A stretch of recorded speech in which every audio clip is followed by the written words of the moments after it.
নমস্কার প্রিয় দর্শক বন্ধুরা, আজ আসলাম আমার ঘরের নিকট অবস্থিত জিনথান কালী মন্দিরে। আর কালী মন্দিরে কিছু দৃশ্য আমি সম্মুখে আপনাদের তুলে ধরছি। ধলাই বিধানসভা সমষ্টির দর্মিখাল জিপির সচিনপুর গ্রামে অবস্থিত এই জিনথান কালী মন্দির। এই জিনথান বলা হয় এর কারণেই এই স্থানে জিন ছিলেন এবং বর্তমানেও আছেন, জিন ভূত যাকে বলা হয়। আর এই যে এটি এসেছে কল্যাণপুর থেকে। এই রোডটি 1 কিলোমিটারের মতো এখানে কাজ বাকি রয়েছে, ব্লক বসানোর হয়ে যাবে কাজ। আর এই যে একটি বট বৃক্ষ অনেক পুরনো, আর এই যে দর্মি নালা। আর এই যে এখানে দেখুন আরেকটি বিশাল বট বৃক্ষ, এখানে আরেকটি দেখুন, দুটি।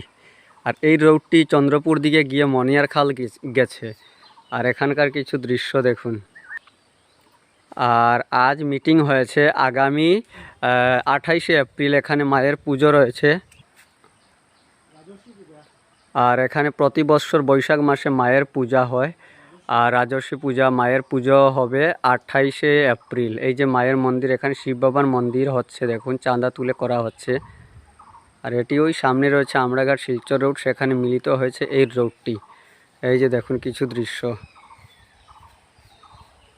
দীপাবলিতেও এখানে মায়ের পূজা করা হয়।